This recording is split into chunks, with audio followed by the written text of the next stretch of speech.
Tricia looked at the note for what felt like the 10th time. The handwriting was legible, but the content was crushing. Tricia, I'm sorry, but I can't go on like this. I've fallen in love with another woman, and today she and I are leaving for another city. Don't look for us. Tell the kids I love them. Hector. The woman slowly sank back into her chair, fingering the note as though that small scrap of paper could offer any comfort. It just can't be, Tricia muttered quietly. She had noticed something strange about Hector lately, but didn't want to believe it. It's true that a wife is the last person who finds out about her husband's infidelity. He used to tell her that he worked hard, that he was tired. He'd stay out late and be gone all weekend. Even the children seemed to suspect something, especially their eldest, Zach, who was now 14. Tricia knew that at his age he could understand that his parents didn't love each other and were together only because of necessity. Yet in front of the children, the woman maintained the play about a happy family. Daddy just works hard, she'd answer their questions, smiling to make it believable. He does it for us. She noticed Zach's sceptical frown, but he didn't question her further, likely to spare his younger siblings. Or perhaps he believed the adults would resolve it themselves. Tricia had long been tortured by suspicions, and she did her best to ignore them. She found long blonde hairs on her husband's car seat, even though her own hair was dark walnut-coloured and had been cut short. Just giving a ride to one of his co-workers, Tricia explained her suspicious finding. She also rationalised the smell of another woman's perfume on his clothes, the late-night messages, and the evasive looks from his friends. Why, she thought, clutching the note in her hands, why did I justify him when everything was so obvious? But the reason was easy. She was used to trusting him, or perhaps, and she had never lied to Hector, even about minor matters, throughout their 15-year marriage. Or maybe she was just terrified of shattering their stable world that she had grown so accustomed to over the years. Don't trouble trouble until trouble troubles you, Tricia's grandmother used to say. Tricia did just that, pretending everything was as it used to be, until Hector took the first step. Mum, what are we having for dinner tonight? Zach asked, peering into the kitchen. He had a knack for sensing her mood, and immediately realised something was off. Tricia flinched, attempting to hide the note, but her son snatched it from her hands after reading it for a few seconds. He sighed maturely, not surprised, as though he had long been prepared for such a situation. I see. Have you called him yet? Why? What do you mean, why? The eldest son responded, sitting next to her. Among all the children, he resembled Tricia the most, with dark hazel hair, expressive green eyes, and a straight, neat nose. But unlike the gentle Tricia, Zach was serious and wise beyond his years, as if he was preparing to take on the role of family head. You'll have to discuss divorce, alimony, and who's going to pay for the flat. We still have a mortgage for 5 more years. You're probably right. I should talk to him about it. It's just that I don't believe it's real yet. Her son sighed, covering her hand with his. I understand, Mum. This is very difficult for you right now. But we both knew this was going to happen at some point. How long has he been cheating on you? 3 years? 5 years? Tricia recoiled. I don't know, and let's not discuss that. You'd better call your younger sister and brother to dinner. Zach stood up. Okay, you're not going to tell them yet, right? No, I'll contact your father first. Tricia crumpled the note and tossed it in the trash. However, despite her attempts, Hector didn't answer any calls or texts. At his work, Tricia was told that he had resigned a few days ago. Tricia also called some of his friends, and they didn't know anything either. The woman gazed thoughtfully out the window. The children were asleep, giving her time to deliberate on her next steps. After Alicia, their youngest daughter, was born 7 years ago, it became apparent that Tricia would not be able to go to work for a long time. "What's the point?" her husband had asked. "Even if you work double shifts at the hospital, your salary won't cover expenses for babysitting, cleaning, cooking. Someone has to take care of the children and the house while you are at work." Tricia sighed, acknowledging that nurses were not so well paid. "Why don't you focus on the house and the children? I'm sure we'll manage financially." So she heeded her husband's advice and resigned from the hospital where she had worked for many years. There was a shortage of nurses, and her responsible, careful nature was greatly valued, making her departure a significant loss. She hadn't wanted to quit. She enjoyed her work, but juggling it with caring for her husband and children was challenging. After leaving her job, Tricia initially felt lost. Now, her mornings were spent taking Alicia and Brandon to kindergarten and Zach to school. She would then go to the grocery shop, wash dishes, tidy up toys, do laundry, sweep and mop the floors. By the time lunch was ready, it was time to fetch the younger ones from kindergarten. Picking up Zach from school used to be part of her routine, but once Brandon started attending kindergarten, Zach protested. "I'm an adult now," he told his mother. "I can walk to school by myself." "You're only 9, Tricia objected. Zach just furrowed his eyebrows stubbornly. "The school is near the house. You already have 2 children to pick up from kindergarten, and then there's me. I'm embarrassed to walk with my mum, like a little kid, honestly." His mother sighed and agreed. Once Zach decided he was unyielding. Over time, Tricia assimilated into this home life routine and could hardly remember her working days. Their income from Hector was sufficient, and he was content to return to a clean house, a hot dinner, and well cared-for children after work. And his wife no longer smelled of iodine and other medicine. However, now Tricia was at a loss about what to do. She hadn't worked for 7 years. They still had a few more years to pay off the mortgage for their apartment. The money she had could last for a month or 2 if they cut all expenses. She hoped Hector would come to his senses and cool, but she had a gut feeling that wouldn't happen. What should she do then? Where should she get money? Tricia had no one to help her. She didn't know her father, and her mother had passed away 5 years ago. "I need to find a job," Tricia thought, "or we'll end up on the street." The woman sitting across from Tricia glanced at her resume again and sighed heavily. She pushed her heavy metal-rimmed glasses down to the tip of her nose. It was nearly the end of the workday, and the employment officer wanted to get it over with and go home as soon as possible. But now she had to deal with this situation. A 30-year-old woman, the mother of 3, who hadn't worked for 7 years, having last been a nurse in a hospital. "I don't know what to suggest to you," she said. "I assume a daily duty or even full-time work wouldn't suit you." Tricia sighed and gestured dismissively. The woman snorted in displeasure. "Then I have nothing to offer you." "Nothing at all?" Tricia asked for clarification. "Yes," she said briefly, but seeing the look of desperation on Tricia's face, the woman tried to reassure. "I still have your phone number. If anything comes up, I'll call you." "Thank you," Tricia said, smiling before she walked out and carefully closed the door behind her. Once outside, she got into her old black Toyota, a car she had purchased before her marriage. Leaning back in the driver's seat, Tricia exhaled slowly. "It's okay," she muttered to herself. "I'll overcome everything." She mentally counted her remaining money. It was enough to last another month.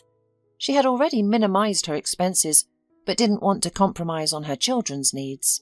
However, if she couldn't secure a job, she'd have to cut back on her activities. She considered selling her belongings. Her clothes and shoes weren't particularly valuable, but she could pawn her jewelry, laptop, and perhaps the TV in her bedroom. But what's next? Would she have to take the full-time job? What about the kids? Leave them alone from morning till night? Of course, Zach is 14, Brandon is 10 and Alicia is 7. They are not babies, and Zach has been saying that he can cope with the younger ones. Feed them, take them out of school, make them do their homework. Only, do I have the right to put the responsibilities of adulthood on his shoulders so early? But 2 weeks later, Tricia had a sudden phone call. "Hello?" she said carefully into the receiver, a sense of dread creeping over her as she anticipated an offer for some credit or a tale of a suspicious transaction on her card. Unexpectedly, the pleasant female voice on the other end surprised her. "Hello, my name is Mary Austin. Your number was given to me by the employment service. Are you still looking for a job?" "Yes," Tricia replied hastily, embarrassed by her own impulsiveness. "Good." The woman seemed genuinely pleased. "It says here you have many years of experience as a nurse, and you have worked with critically ill patients?" "That's correct," Tricia confirmed. "I'd like to ask, would you consider a position as a caregiver?" Tricia hesitated for a moment. She had never worked as a caregiver, but she reasoned it couldn't be much harder than nursing.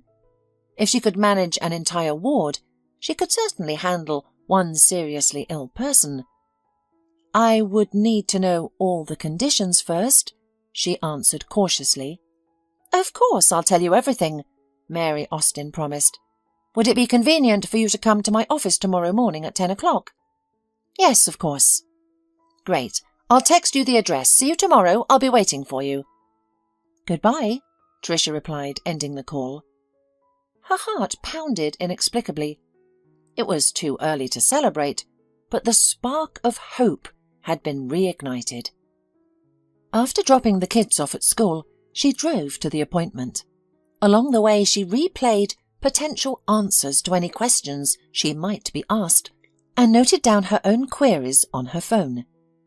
The office was in the city centre, inside a huge modern business centre. As Tricia stepped into the immaculate, almost silent elevator, she surmised that Mary Austin must work for some very affluent people. "Good afternoon, who are you?" A young, pretty girl, likely a secretary, greeted her in the reception area. "I have an appointment here for an interview at 10 in the morning," Tricia informed her, "for the position of caregiver." "Oh," the girl replied, surprised, yet sympathetic. But she quickly regained her composure and smiled politely.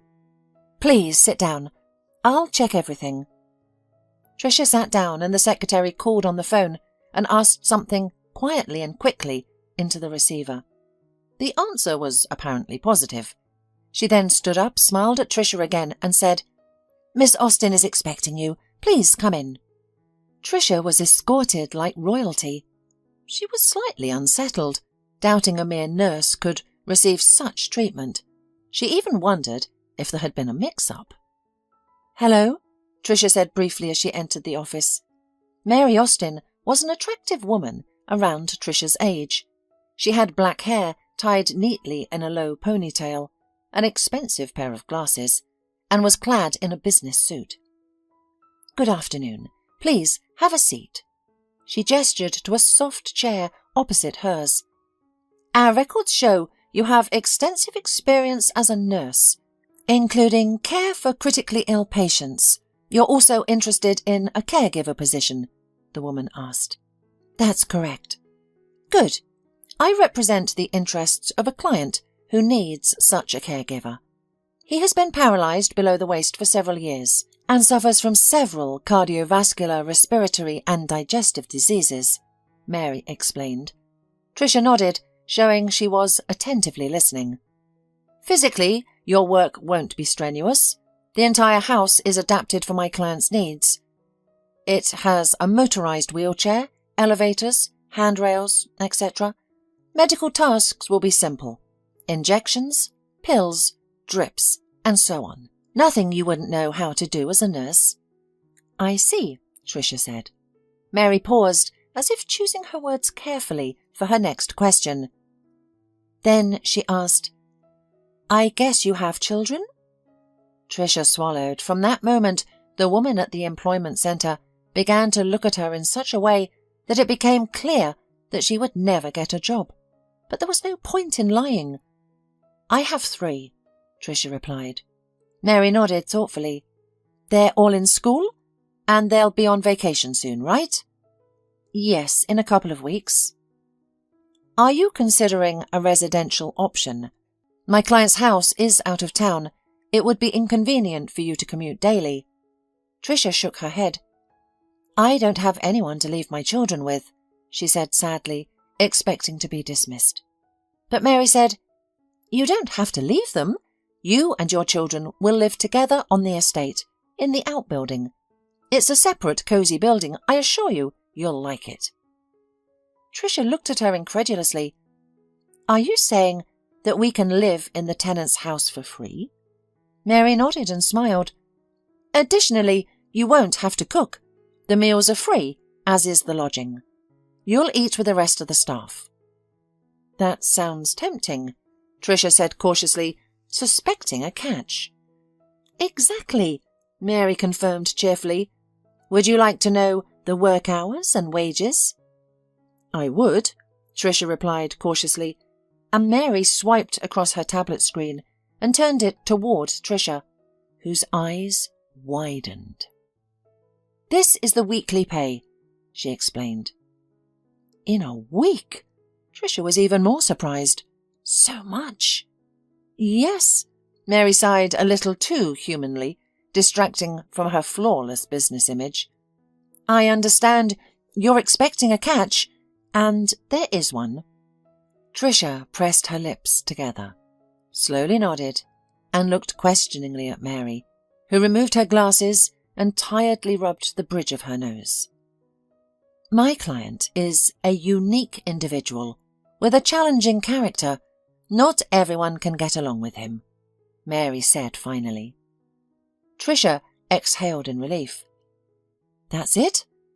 I've encountered all sorts of people in my years at the hospital. We didn't receive additional pay for dealing with difficult personalities." "It's not quite that simple.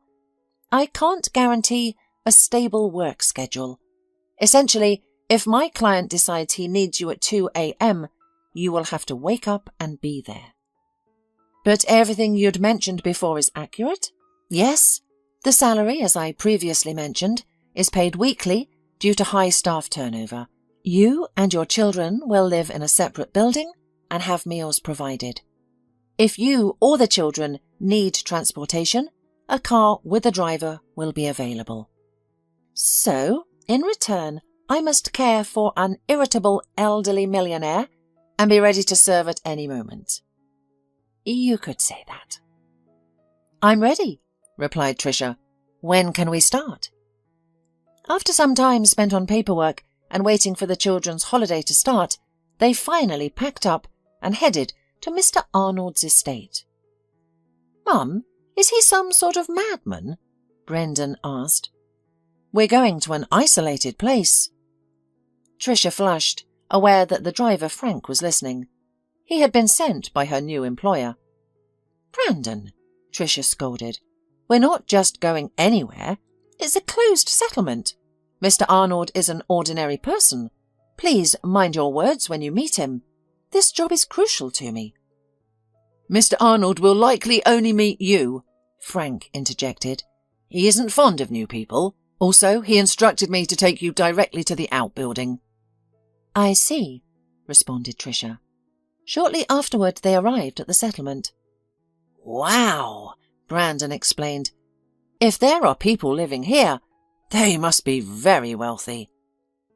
"Brandon," Zach chuckled, while Alicia almost hit her forehead against the glass, straining to see everything. Once they drove through the entire settlement, they reached a large area enclosed by an elegant yet tall wrought iron fence. The driver pressed a button on a small black remote and the gate swung open. "We are now entering the estate grounds," Frank commented. They drove for a while along a road lined with neatly trimmed trees. A massive modern house made of glass and metal loomed ahead. However, the car veered left and didn't head towards the mansion. A few minutes later they pulled up to a small, tiny wooden house. Upon entering inside, Tricia noticed that despite its compact exterior, the house was surprisingly spacious inside. The small entryway led directly into a living room that also served as a kitchen and dining room. A large ensuite bathroom was available, and, most importantly, there were 4 bedrooms. "Wow!" Brandon squealed. "Am I getting my own bedroom?" Tricia smiled. "It appears so." In their apartment, the brothers shared a room, while only Alicia had her own. Zack gazed at his mother and smiled. "He's all grown up now," thought Tricia suddenly. "He needed a separate room a long time ago." Meanwhile, Frank had already brought in all their things and said, "Settle down, rest. They'll probably call you for dinner in about an hour. That's when you'll meet everyone." "Thank you, Frank," said Tricia sincerely. He smiled. "It was a pleasure to meet you all.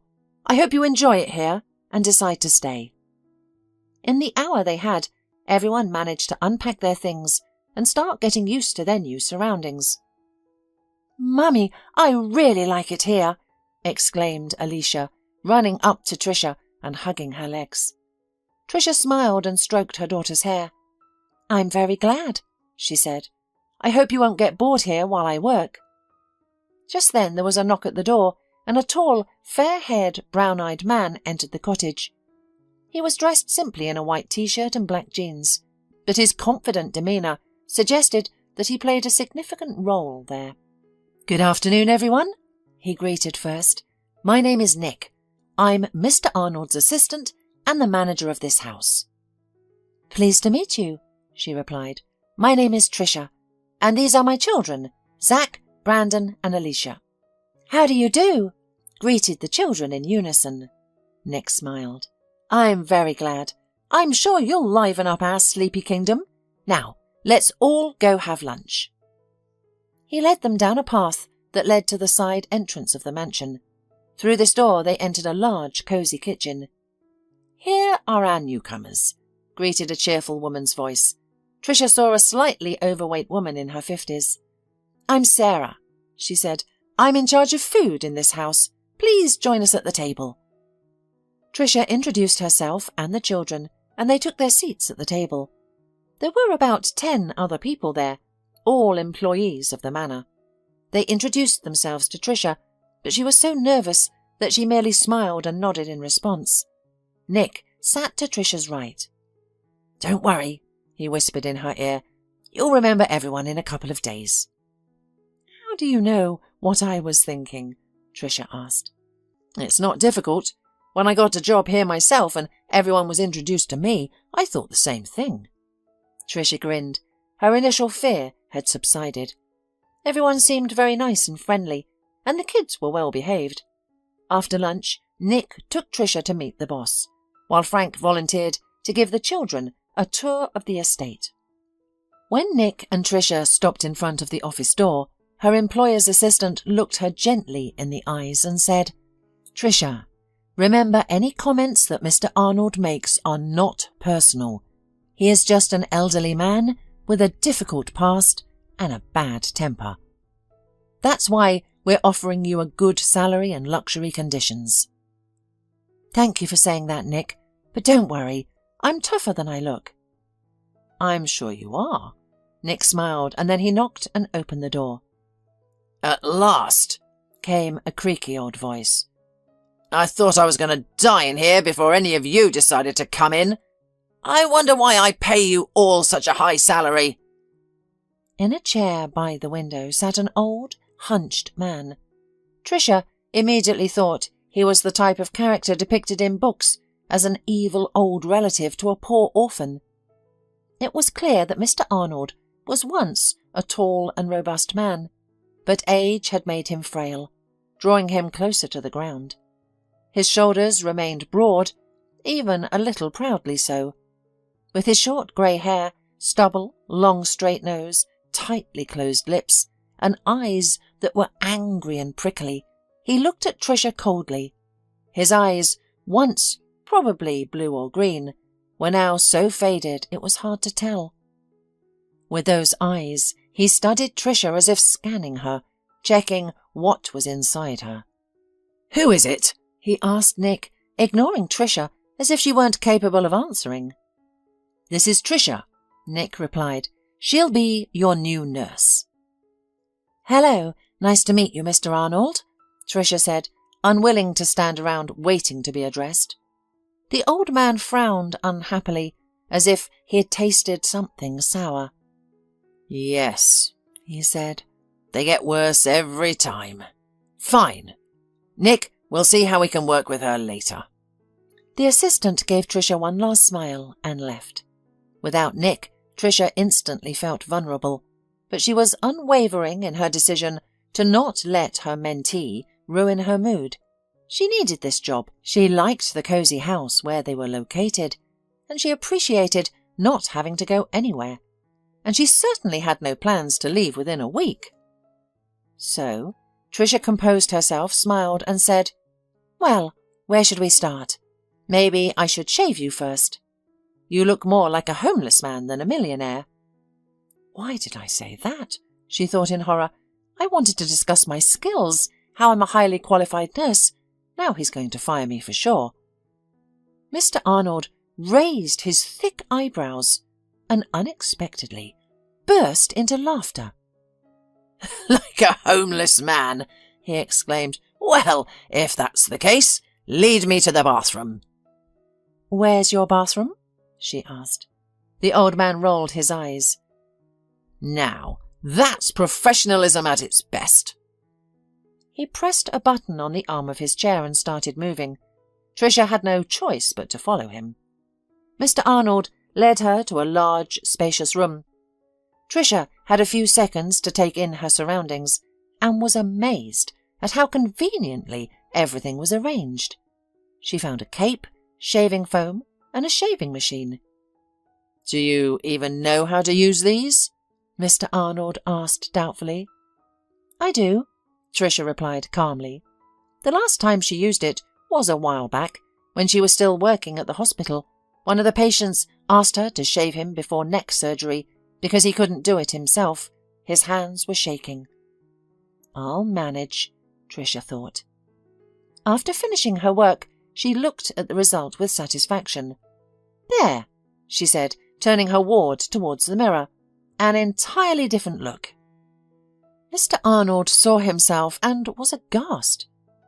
"What have you done, you fool?" he shouted. "Couldn't you at least leave a few millimeters? Why did you cut everything to 0? Now all my wrinkles and folds are visible. I look like I'm about to die." Trisha swallowed but decided not to show fear. "It's unhygienic," she said sternly, "and it looks better on you. Trust me as a woman." The old man chuckled. "Have you ever had a man, woman? You look like an old maid." Trisha flared up. She had arrived here in a simple dress without makeup and her hair in a ponytail. "Don't worry," she said dryly. "I have 3 children." Mr. Arnold whistled. "And with different men?" he said snidely. "From one." "Well, he's an interesting type. He has 3 children and sent his woman to work." Trisha pressed her lips together. "We broke up." "Why? Did you piss him off, so he ran away?" "That's none of your business," Trisha answered, sharper than she intended. "What's next on the plan?" "Take the tablet from the table," the old man grumbled. "There should be left a detailed schedule." Trisha found the tablet at the indicated place. She looked over it. Indeed, there was a lot to do. It seemed that Mr. Arnold was seriously ill, judging by the number of pills and injections he required daily. "Have you had lunch yet?" the woman asked. "No, I was waiting for you. Of course I've had lunch." "I see." Trisha decided not to respond to his rudeness. "Then you can take a rest and Then you take a rest and I'll make an IV now." "You're a genius, I see." She clenched the tablet, her fingers turning white.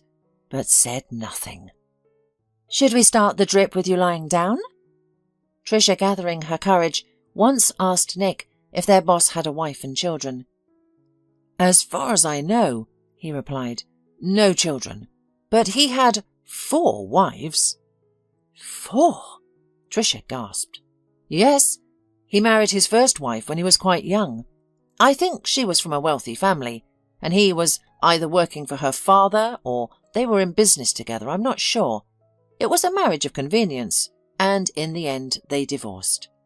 Then he married a model who was 10 or 15 years younger. They were together for 3 or 4 years, but he caught her cheating and divorced her as well. The third wife left him. She was a young and pretty girl, and she quickly got bored with him." "Wow," Tricia sighed. "And the 4th? "The 4th was an old friend of his. They were the same age and had known each other for a long time. They married when they were both over 50. They seemed to have a good life together, but she died about 5 years ago of cancer." "That's sad," Tricia commented. "Yes, those who have been working here longer than me say that's when he changed. He was supposedly quite bearable before. Not an angel, of course, but one could live with him. Now he's becoming more difficult each day." "That's sorrowful. Does he have any relatives?" Nick shrugged.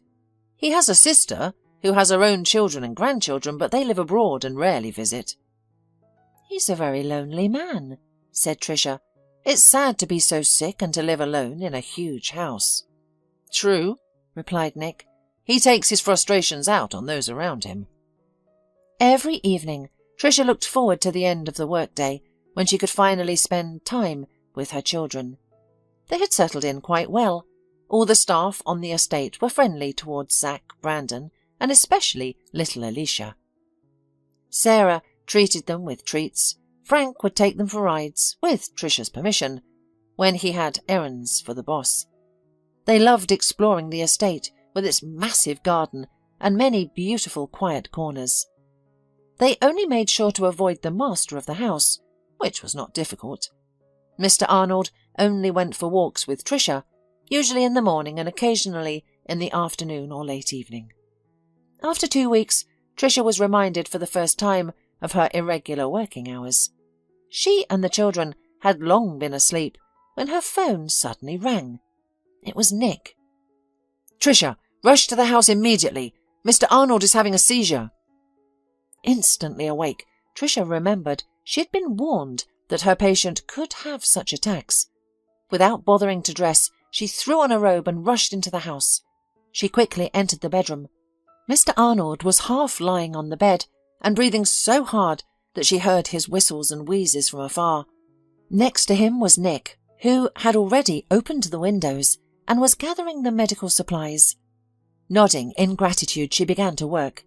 She placed an oxygen mask over Mr. Arnold's face and started the oxygen supply. She then found the necessary medication and administered it.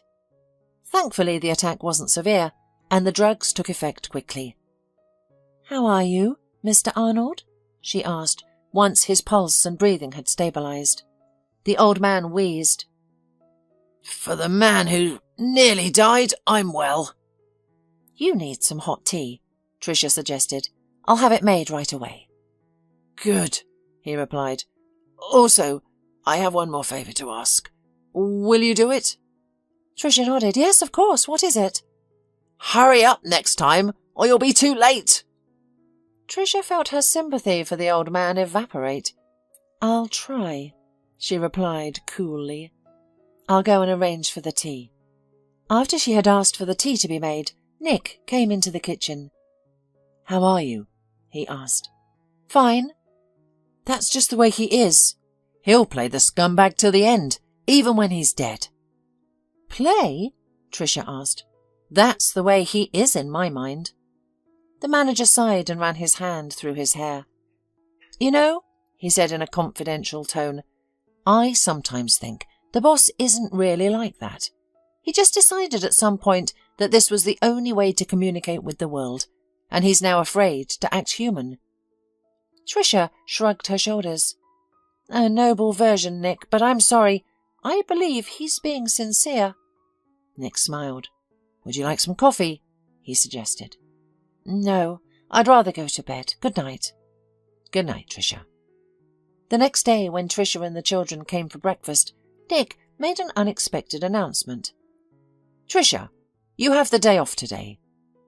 Why is that? She wondered. The manager shrugged.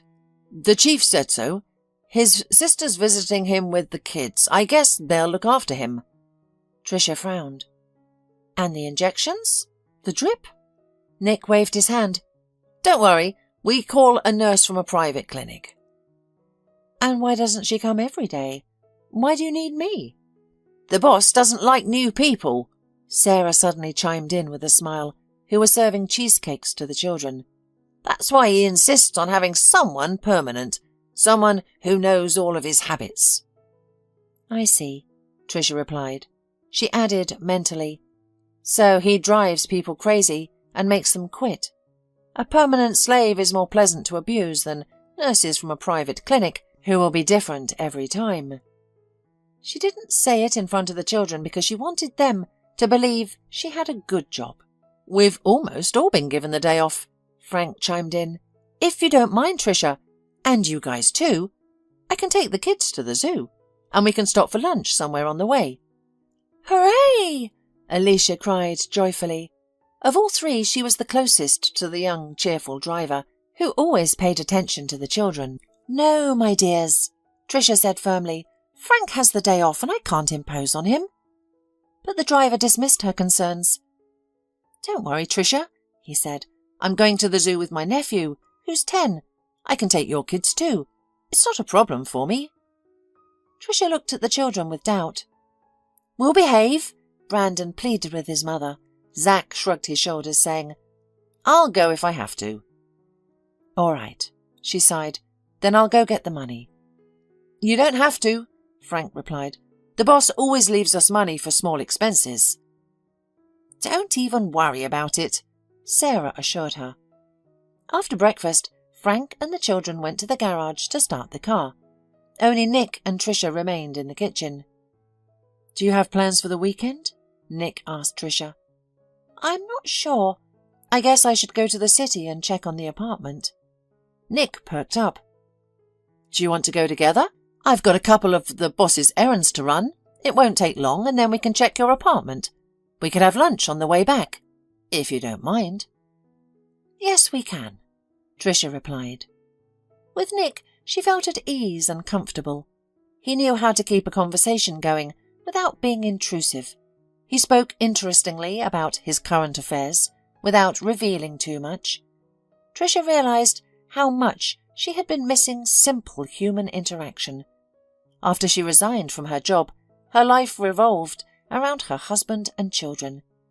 She had friends from college and work, but they had their own lives, husbands, children, work, and couldn't meet too often. After Hector's leaving, she retreated into her troubles. Worrying about job prospects, mortgage payments, and her children's feelings consumed her. She had no time for herself. How long have you been working for Mr. Arnold? She asked Nick. Nick thought for a few seconds, then replied, 5 years. That's a long time, she exclaimed. Well, except for you, I'm probably the newest in the house. Amazing. How do you all manage to stay? Has he always been like this? Nick laughed. When I started, he was perhaps a little gentler, but he wasn't particularly kind. I can't deny that I've had my difficulties with him. I can imagine, Tricia sighed. For the first 6 months, I wanted to quit about 7 times a day. Eventually, it became less frequent. Now, I don't think about it at all, Nick confessed. Tricia frowned. Why? Is it the salary? It plays a part, yes, but it's not the only reason. What else, then? Tricia was curious. Nick seemed so smart and confident. Unlike her, he could probably find many great jobs elsewhere. Experience, Nick replied. I not only manage the house, but also help Mr. Arnold to conduct business remotely. Although he looks so weak and decrepit, his brain is still sharp, and I'm doubtful I could find another job that would let me learn how to manage such large capital." "I see," said Tricia, "but your life seems to revolve around Mr. Arnold. Don't you find that a pity? I assume your wife and children hardly see you at home." Nick laughed. "Of course I don't look very young," he said, "but I'm only 33. Tricia was embarrassed. "I don't know what you mean," she admitted. "And you look wonderful." "Thank you. I'm flattered. It's not every day I get compliments from such beautiful women. I meant I don't have a wife and children yet." "Fiancé?" "No." "Girlfriend?" "No.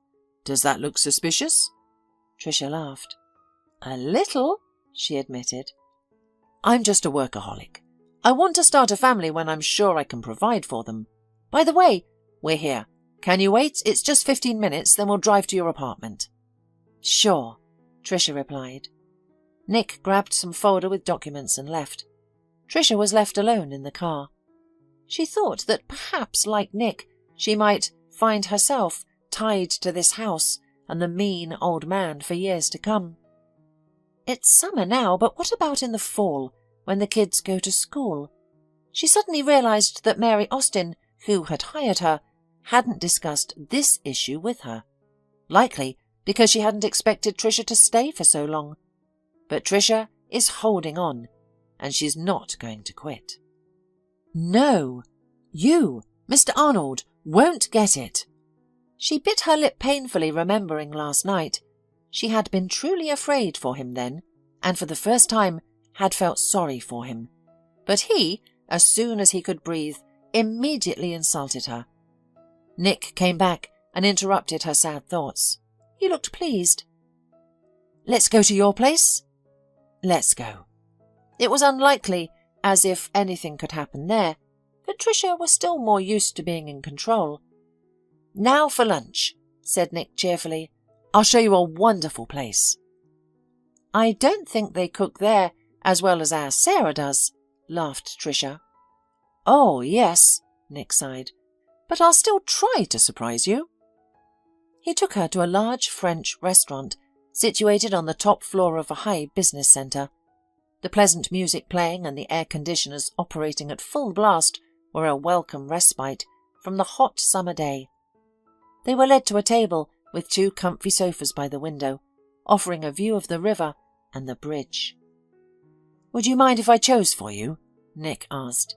"Go ahead," Tricia cheerfully responded. "I am not familiar with everything here anyway." "Fine," Nick replied. When the waiter came up, Nick pointed his finger at several items on the menu without showing Tricia. So she didn't know what to expect, and was very surprised when the first thing they bought her was a glass of red wine. "It's only lunchtime, isn't it?" she reminded her companion. "So?" Tricia sighed, unable to find any other argument. "And you won't have any?" "I'm driving." "Right." The wine was a balanced mix of moderate sweetness and tartness. Tricia savoured the taste, realising that she couldn't recall the last time she had simply sat and spent time leisurely with a glass of wine. "Thank you," she said. "This is the most wonderful day of last year." Nick smiled. "Wait to thank me," he said. "The meal hasn't arrived yet." "Tell me about yourself," Tricia requested suddenly. "You're quite the mystery to me." The man's eyebrows rose in amusement. "Now that's a confession. Why am I a mystery?" "It's just that I know nothing about you," she admitted. "Neither do I about you," Nick retorted. "Fair enough, but let's start with you." Nick hummed in agreement. "Well, let's. I'm not from around here, born in a small township far away from here. I attended an ordinary settlement school, grew up in an ordinary family. But I always had big ambitions.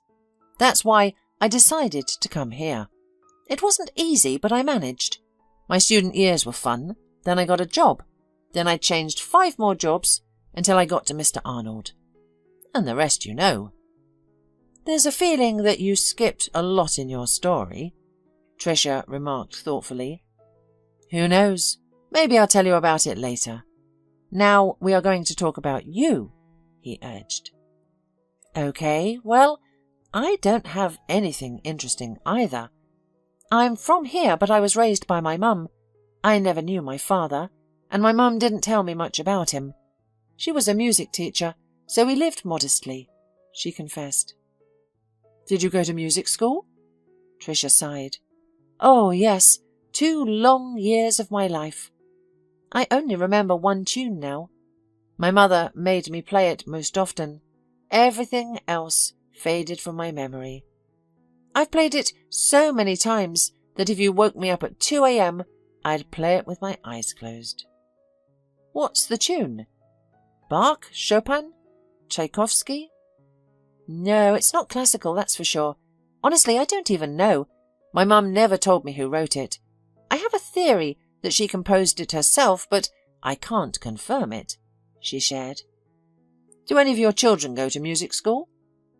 No, Tricia responded curtly. Unlike you, I didn't study very well, Tricia continued. For some reason, I suddenly decided that I wanted to be a nurse. I thought it was a beautiful, noble, and romantic profession. It is, said Nick. Not a bit, sighed Tricia. No, I don't regret it.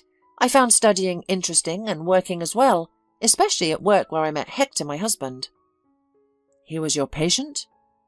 Yes, I had just started working and I didn't know how to do anything myself. I remember even my hands were shaking when I was giving injections or dressings. I thought it was obvious, but Hector didn't notice. Nick smiled. I'm sure he fell in love with you at first sight. He said he did. In fact, I liked him too. We started dating soon after, and 6 months later we were married. Shortly after, I found out I was pregnant. You've become a very young mum, Nick smiled. Yes, the first time was difficult, but then my mum was still alive. She helped me a lot. Tricia sighed. Then Zach grew up, went to kindergarten, and I went back to work. However, when he turned 4, I got pregnant with Brandon, and 3 years later, Alicia was born. After Alicia was born, we decided I'd stay at home, so I didn't work for 7 years. Wow, said Nick. I must say you're doing a great job, especially after such a break. Tricia smiled. Thank you, that's nice to hear. Can I ask you a personal question? Nick asked. Tricia took another sip of wine. Why did I split up with my husband? Yes. He left me, Tricia confessed, possibly influenced by the wine. He just left a note saying he was in love with another woman. He didn't even talk to you? Tricia shook her head. What about the children? He didn't even say goodbye to them either. How awful! And child support? Tricia smiled sadly. It's all right. I'm fine now.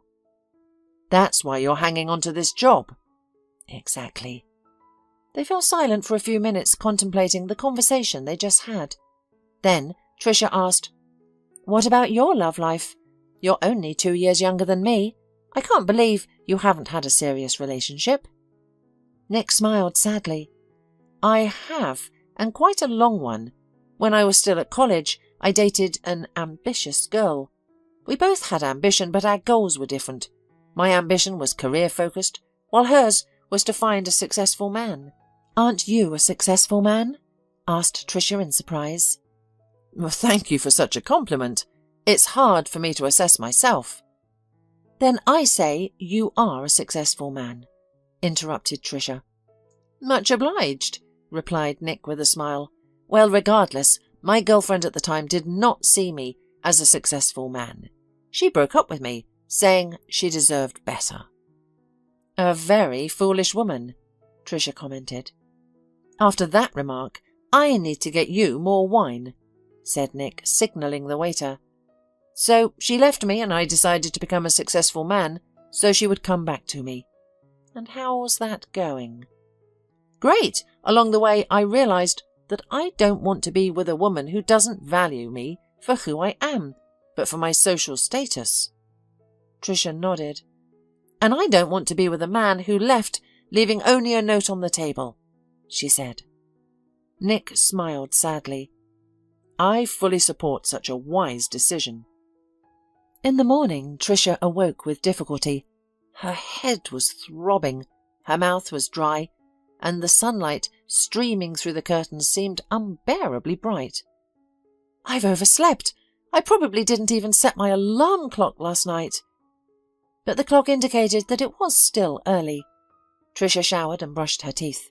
Ensuring that the children were still asleep, she quietly went to the main house. Sarah was already bustling about in the kitchen. "Oh, Tricia," the woman greeted her cheerfully. "Good morning. You're up early today?" "Yes," Tricia replied hoarsely. "I seem to have had a wild day off yesterday." Sarah smiled understandingly. "You'll be fine. In an hour you'll be as cheerful as a 15-year-old schoolgirl." Soon she placed a large cup of fragrant tea, redolent with berries and herbs, before Tricia. "The best cure for a hangover," Sarah declared confidently. "And eat this." She placed a plate with a large sandwich with meat, lettuce, tomatoes and eggs in front of Tricia. "This is the most delicious thing I've ever eaten in my life," Tricia said blissfully as she ate her breakfast. "You're magic." "Thank you," Sarah replied, embarrassed. By the start of the workday, Tricia had recovered significantly, and Mr. Arnold was unusually amicable today. Perhaps his meeting with his relatives had influenced him, but he barely critiqued Tricia's actions and refrained from derogatory remarks. "You're surprisingly quiet today," Tricia commented during their traditional afternoon walk after lunch. "It's not evening yet," Mr. Arnold responded, but without malice. "Those are your children, right?"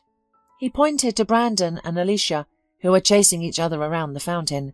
Zach was sitting on a bench reading a book with one eye and keeping an eye on the younger ones with the other.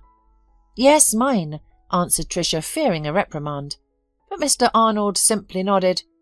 "They're good kids, and they seem friendly." "Thank you," Tricia replied cautiously. "Are you raising them alone?" The boss continued his unexpected interest. "I'm alone now," she replied. "That's why you put up with me," he said, not as a question but as a statement. Tricia didn't respond. "I too wanted to have many children when I was young," Mr. Arnold suddenly disclosed, "but it didn't work out." "You've been married 4 times, haven't you?" Tricia asked in surprise, then regretted her words. She wasn't supposed to know such information, but surprisingly the chief didn't comment on it. Mr. Arnold seemed to gaze into the distance, as if mentally reviewing his entire life. "My first wife didn't want children, and at the time neither did I. We were young and spoiled, both from rich families. We wanted to have fun and enjoy life. Or rather, my wife did. I was more interested in building a business." "So why did you get married?" Tricia asked. "The parents insisted. It was beneficial for the common cause. I wasn't against it. She was a pretty girl, and I thought we'd be fine. But after a few years it became clear that we were entirely different people. I got divorced and went to work." He paused. "Could I have some water, please?" Mr. Arnold suddenly asked. Tricia quickly handed over the bottle. Mr. Arnold took a sip and continued. "I have almost nothing to say about my second and third wives. I married them for status. They were young and beautiful. I thought it would be great, but each time I quickly realized it wasn't what I wanted. All they wanted from me was money." He paused again. Tricia offered more water, but the man shook his head. "There was a time when I could have experienced true love." "Your 4th wife?" "No, that was before her. I didn't marry that girl. I've regretted it many times since, but I don't want to talk about it. It's too personal." "So everything else isn't too personal?" Tricia thought, puzzled as to why he chose to share all this with her. "My 4th wife has become more of a friend," said Mr. Arnold. "I already knew about her diagnosis when I proposed marriage." "Diagnosis?" Tricia asked. "Yes, she had cancer. We had known each other for years. Our parents had been friends since childhood. Over the years we kept in touch intermittently. Then we met, talked, and decided to spend a few years together. Were you with her until the end? Tricia asked. Mr. Arnold nodded. She was a wonderful woman and a true friend. After she died, I didn't want anyone else. I sympathise with you, Tricia said sincerely. After her words, Mr. Arnold seemed to snap back to reality. We're talking too much, he said. Let's go home. It's time for my evening pills. Following this peculiar conversation, Tricia again felt pity for her boss. Their communication didn't improve significantly, yet she found his harsh words easier to bear. As summer was ending, Tricia began to consider the approaching school year. How do you like it here? She asked her children. I like it very much, Alicia answered first. Anya cooks deliciously. Frank takes us everywhere. There's a big garden and we can play all day long.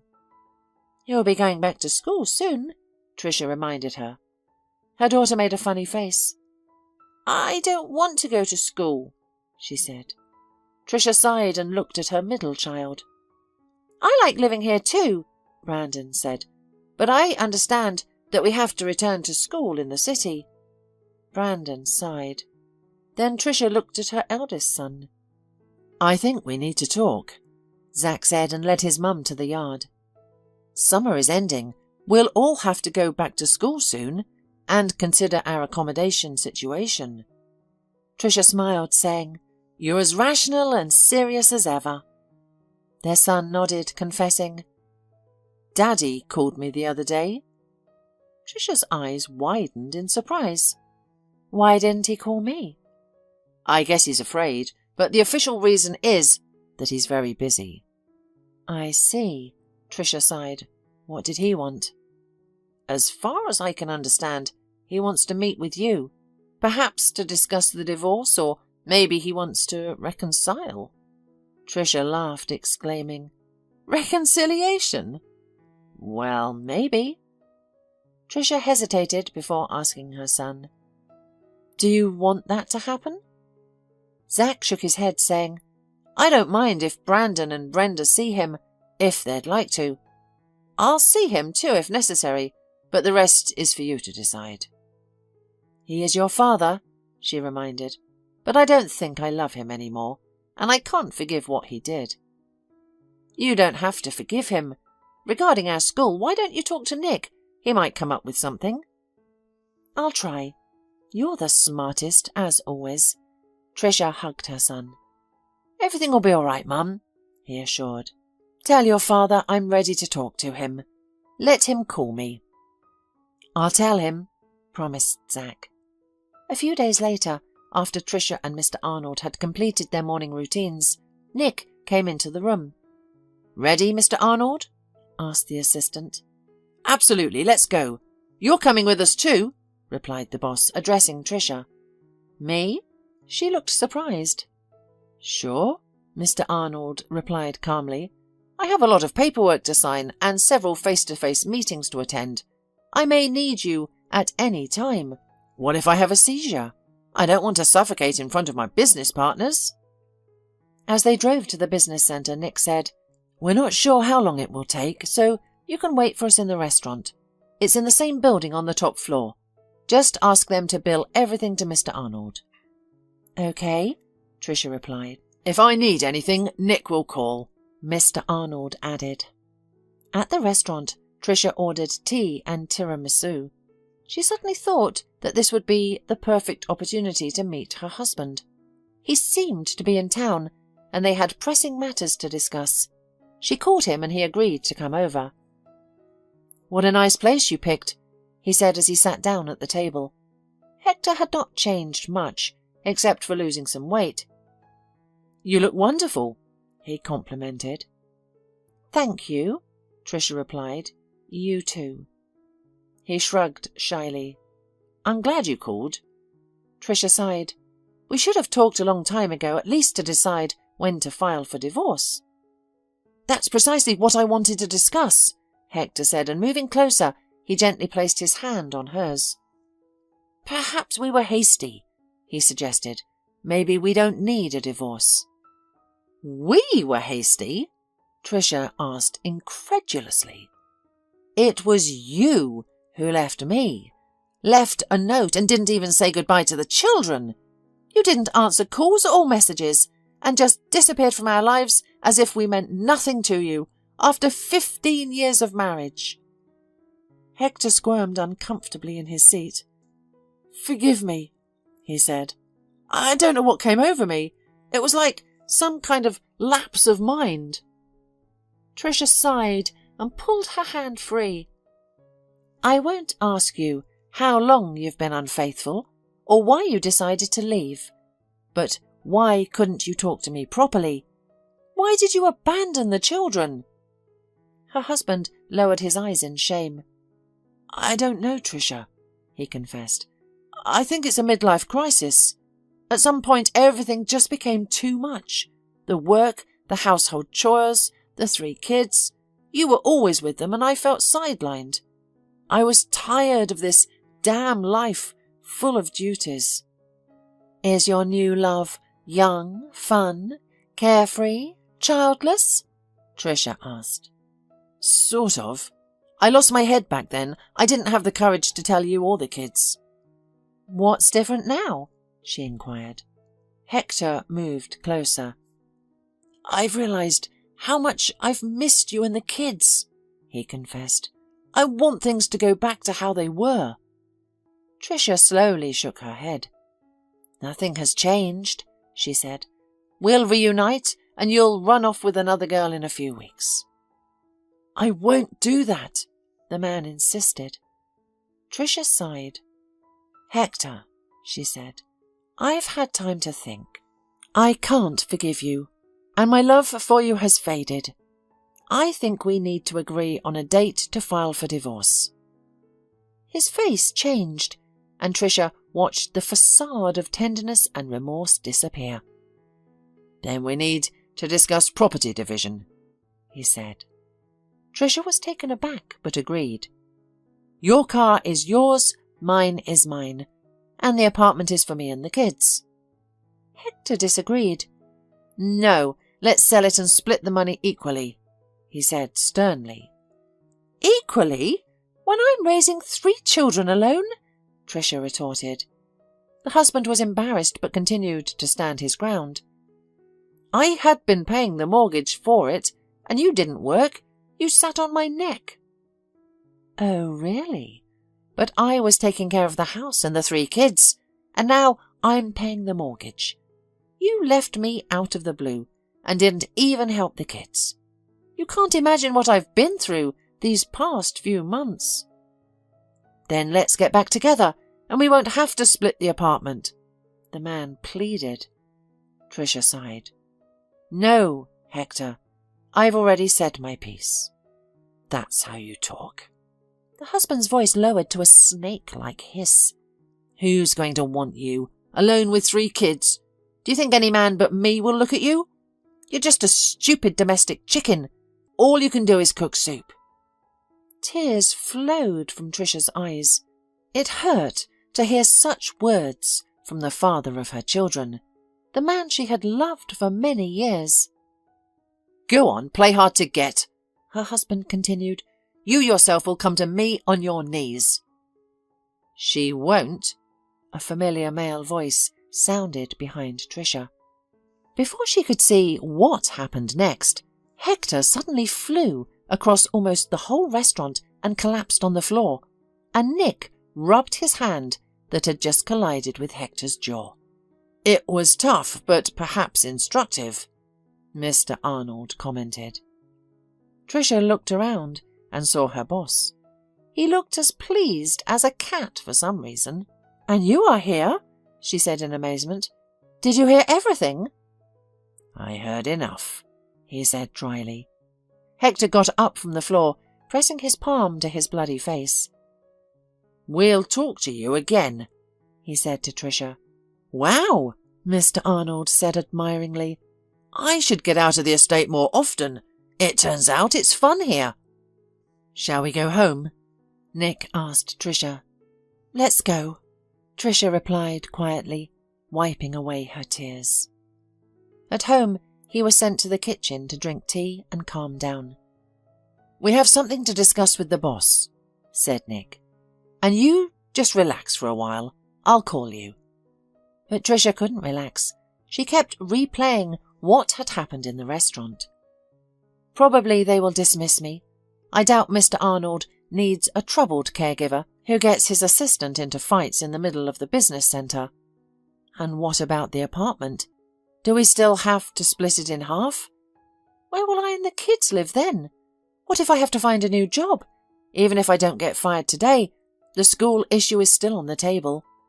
The woman's head was filled with so many problems. "Tricia, let's go." She lifted her head. The expression on Nick's face didn't reveal what was in store for her, so she rose and obediently followed him into the chief's office. "What a spectacle you've given us today," Mr. Arnold cheerfully commented. "I am sorry," said Tricia. "I didn't anticipate things turning out this way." "That's okay. It was even amusing," said her boss. "Well, we have other matters to address now." Tricia squeezed with fear. "Do you wish to continue working here?" Mr. Arnold inquired. "Aren't you going to lay me off?" Tricia asked, surprised. "Do you want to be fired?" "No," she answered hastily. "Then I won't fire you." "Okay." Tricia was taken aback. "Your children will soon start school, so I'll provide a car and driver to transport them to and from school." Tricia was stunned. "But why?" she asked. "Because I don't want to find a new caregiver," the boss replied calmly. "Thank you," Tricia muttered. "We also need to address your living arrangements," Nick added. "What about them?" Tricia asked, confused. "Living in that house during the winter is one option," Mr. Arnold explained. "It's warm and all, but it's not very convenient to run to and fro in the frost. Let's take a look at your new rooms." "New rooms?" "There's a wing of the house that's practically empty," explained Nick. "That's where we plan to put you." They left the study and moved towards rooms Tricia had never visited before. "Why is this wing empty?" Tricia asked with curiosity. Mr. Arnold sighed. "It's part of my past," he said. "I wanted to forget it and not remember it, but now I realize it's time to leave the past behind." They entered the largest room. "This is the common room," the boss said. "There's access to 4 bedrooms from here. Just enough for you." Tricia walked around in surprise, taking in the rooms. Each room was like a separate work of art. The furniture was beautiful, tastefully selected, and pictures adorned the walls.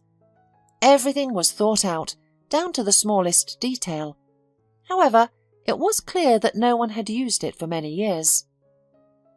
"I wonder why," thought Tricia. More mysteries. Suddenly, she noticed the outline of a familiar object under a white cloth. "A piano!" Tricia exclaimed in amazement. "May I?" She turned to Mr. Arnold, who shrugged his shoulders. Tricia carefully removed the white cloth that covered the instrument and ran her finger over the keys. The instrument was slightly out of tune, but certainly playable. The woman sat down and began to play the only melody she remembered, one her mother had played for her countless times since she was a child. The first few notes were difficult, but her hands soon recalled the tune, and her fingers danced effortlessly across the keys. She sat with her back to Mr. Arnold, unaware of the changes in the elderly man's expression. At first, his face stretched in astonishment. Then he turned his head, as if to confirm his ears weren't deceiving him. Soon, tears began to roll down his cheeks. Nick looked at his chief and could not hold back a surprised exclamation. "Mr. Arnold, what's wrong with you?" Tricia quickly stopped and turned, amazed, to her charge. Unashamedly, the elderly man was sobbing, wiping his face with his shirt sleeve. "How do you know that tune?" he asked. "It was written just for me." Once Tricia and Nick had calmed Mr. Arnold, they returned to his study, where he began his story. "When I met Megan," he started, "I was still married to my second wife. We stopped living together for that moment, only meeting to discuss property division. I was exhausted of all this. Work, the divorce. One day after a business meeting, I let my driver leave and went to the park. I sat on a bench and realized how pleasant it was. Just sunshine, bird songs, greening trees. And then I saw Megan." Tricia was stunned, her heart pounding. She could hardly believe what was happening. "She was so beautiful," Mr. Arnold said dreamily. "I have never seen a woman so beautiful. And when she smiled at me, I knew I was done for." Tricia noticed Nick looking at her, but he seemed embarrassed when she caught his eye and turned his attention back to the boss. However, Mr. Arnold seemed oblivious to his surroundings, lost in memories from over 35 years ago. "My feet led me to her," he continued, "and for the first time in my life, I was scared. I was terrified she would refuse to know me. I've known many women, but none have struck such awe in me upon first sight." To my delight, she agreed. He smiled blissfully. "I don't think I've ever been so happy. My wife and I were already separated, so I brought Megan to this house and built this wing just for her. It's the sunniest side of the house, and the piano—" "Did she play for you?" Tricia interrupted. "Yes, Megan taught music, and that tune you played, she composed especially for me." "Why did you two break up?" Tricia asked. A tear rolled down Mr. Arnold's face again. "I was a fool," he said calmly. "I wanted to marry Megan, and she refused me. She said that she and I were from different worlds, that she didn't want to become just a rich businessman's wife and stay at home. I tried to persuade her, told her she could do whatever she wanted and be herself. But she refused and ended our relationship." "Then why do you say it was your fault?" Tricia asked. Mr. Arnold sighed. "Because I didn't insist on my own way. Because I gave in easily. Because I didn't find out then that she was pregnant." Tricia looked up at him. Mr. Arnold was staring right back at her. "Yes," he said calmly. "I'm sure you're my daughter." Tricia blissfully stretched out her legs and lifted her head, enjoying the sun. She liked it here. The sea always had a positive effect on her, especially now they were starting vacationing as a family every year. "Mum, did you see that? I swam faster than Brandon," Alicia ran up and exclaimed. "Not faster, don't lie," the middle son shouted.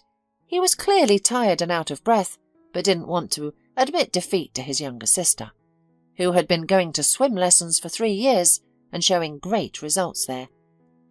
"I just let you win," Brandon stated. "Sure you did," Alicia retorted. She knew her capabilities and understood her brother was swimming with all his might. Brandon ran off resentfully towards the beach house. "Honey, did you have to tease him?" Tricia gently reprimanded her daughter. "Okay, go take a shower. We'll go to dinner soon."